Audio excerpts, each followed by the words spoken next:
And it just shows you how long these time frames can be on these projects. The Mission Creek project is getting close to 50 years and it hasn't even really taken off yet.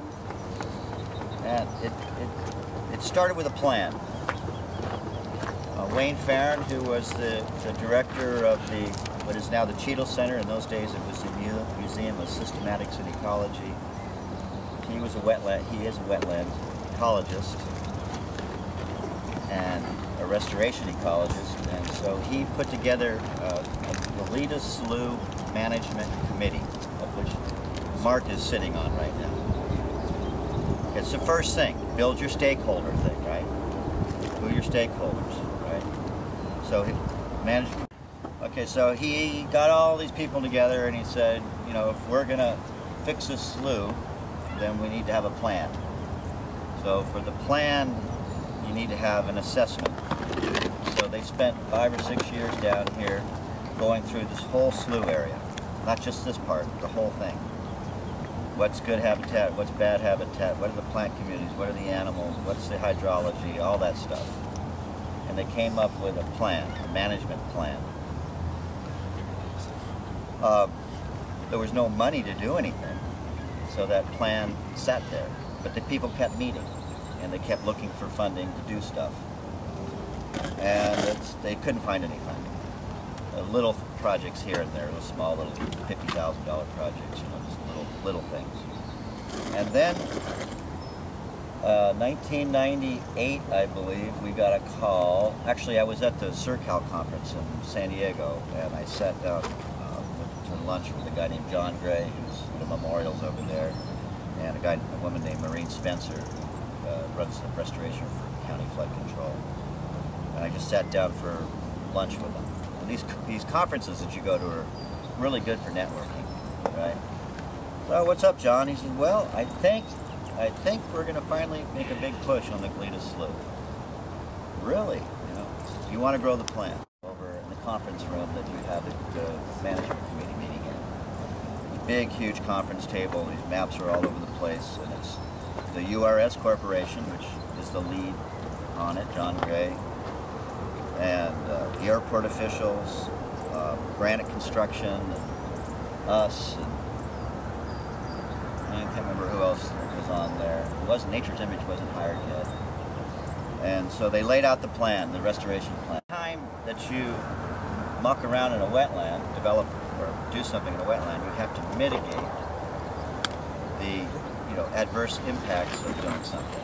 So Los Caneros Creek being moved, they destroyed this habitat here, so they had to fix habitat somewhere else.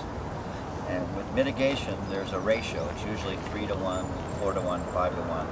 So for every acre you destroy, you have to fix 4, or 3, or 5. So I think this was, if I remember right, it was a 4 to 1 mitigation. So they destroyed like 12 acres over there, I think, when they moved the creek. So not only did they have to restore the new creek, but then they had to do 4 times what they destroyed. So it was 12 acres over there, and they had to do 48 acres, right? So they picked this site because Wayne Farron and the management committee back in the 70s had identified this site as being prime for restoration. It's called Area I. Why it's called Area I have no idea, but that's what it's called. So when we first came over here to seed collect, this was all weeds. 1998, 99, we couldn't get hardly any seed out of this property right here. Poison oak, pampas grass, kikuyu grass, Bermuda grass, castor bean, all the nasty. There was little piles of rubble all over the place. I mean, it was just a completely trashed place. Airport wetland mitigation for airfield safety projects. And I believe there's 5 major elevations, if I remember right.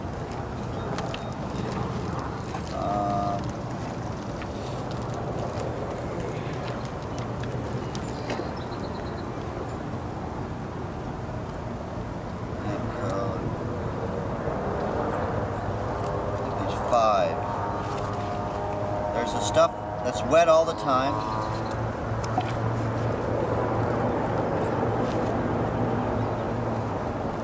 There's the stuff that's wet just at high tide. There's the stuff that only gets wet when it rains, but it stays wet for a while. And then there's stuff that, you know, it's upland that stays dry all the time except when it's pouring down rain. And it's not all in one spot. They're mixed.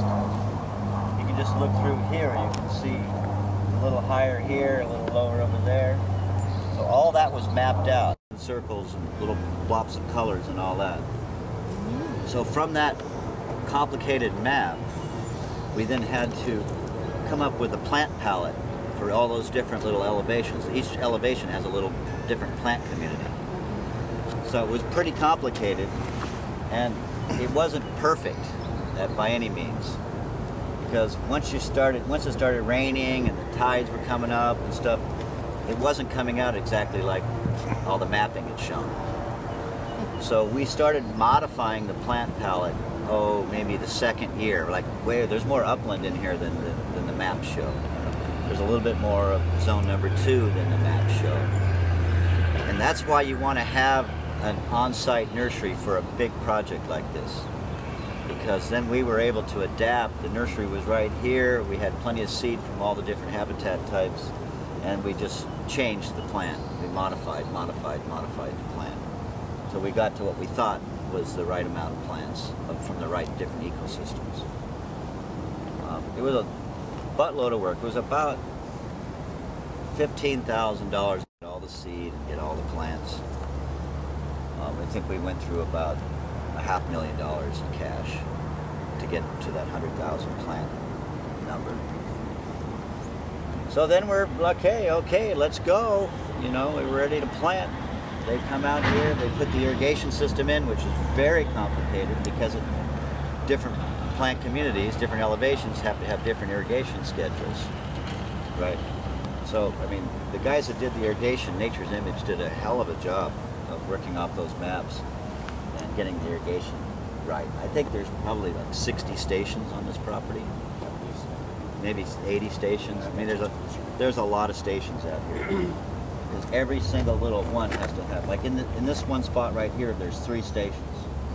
Just because there's 3 different elevations in there.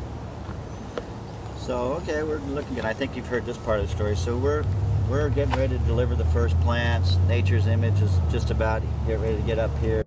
John Gray has a heart attack and dies. Oh shit, right? I mean, this guy is the guy that has all this in the back of his mind. He's been doing a great job working with all the players. You know, everything has been running like clockwork. Now all of a sudden, the guy that's in charge, not here, not around anymore. It was a really very tearful funeral at the Natural History Museum with all the key people in California that do restoration. It was heavy. Well, they're still showing. I mean, Nature's Image is still showing up on Monday. You know, the funeral's on Friday. So we come over here. And we're like, uh-oh, what are we going to do now? Well, the right-hand woman for John Gray, Joanna LeClaire, who knew how to run the show, all of a sudden becomes, you know, John. And John's got like 25 different projects going on. So they put this other woman in charge, who's just got out of UCSB about 2 months earlier, just got hired, has never done a restoration project, let alone a 38-acre restoration project. So they've just done one little spot. We're like, we got a major problem on our hands. You know, Nature's Image wants to put 3,000 plants in the ground a day, and they spent a whole day and they put 300 flags in the ground. But we got a problem. So we call Joanna up, who's now working in the North County, because most of the URS projects in those days were in North County because of all the development that was going on up there before the crash. And Joanna says, well, you know this site better than anybody. Why don't you just, I'll find some money in the budget. You guys take the reins and run the show. So Saturday and Sunday, we got all the staff that we had and all the friends that we had, students that could work on the weekends. We went over to Home Depot. We bought one of those canopy structures that you use for carports. put it right over there. Bought like 75,000 flags. We went around, we grabbed flags from Aquaflow and all around. We just went in and we just cleaned up every flag that we could find from here to Carpinteria. Literally a ton of flags. Coding was very complicated, right?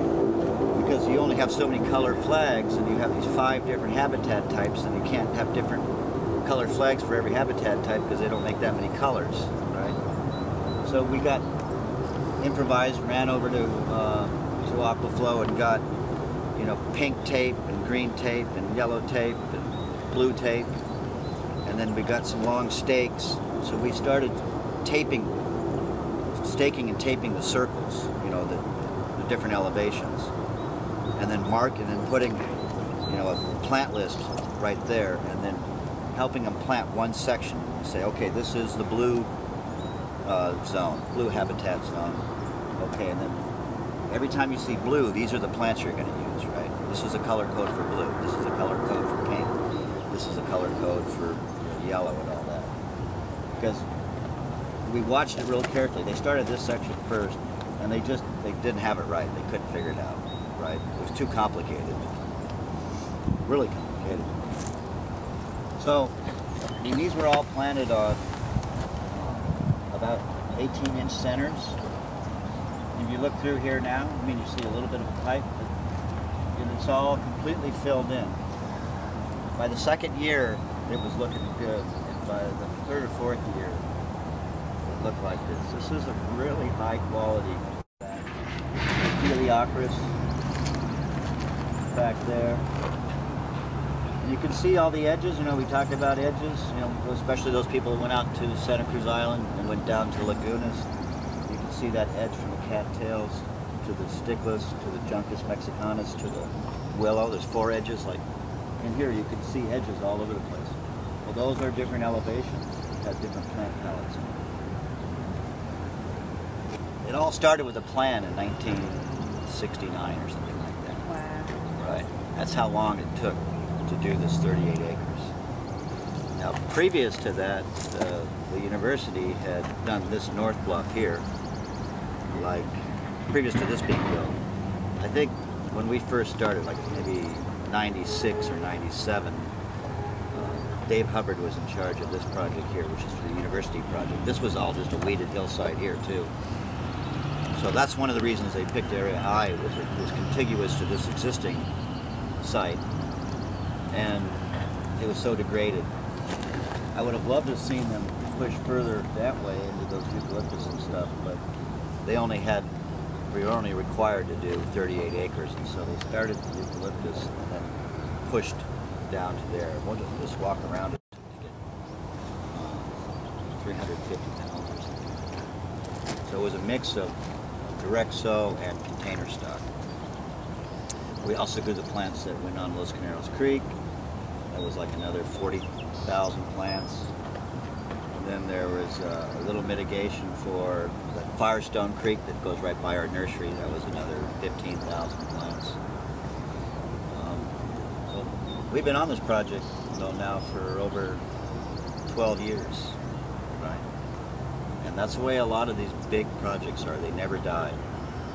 There are projects in Vandenberg that have been going on for years and years and years. Port Hueneme, the Glida Slough, all the way to Elwood Mesa. Pretty sweet. But, you know, it's going to be another 30 years. I mean, you guys get into restoration, you will be involved in that project, you know, in one form or another, because everybody that's involved in restoration somehow gets contracts out here for something. It's such a huge project. We just got into a grassland project at Elwood and a couple of our pools. So we need to get out there. We've got some grassland things thinking about it. That's about ready. So yeah, let's walk around and sort of identify. Only last thing that I would say is, you know, currently with the Glida Slough management plan, we're reworking the plan right now.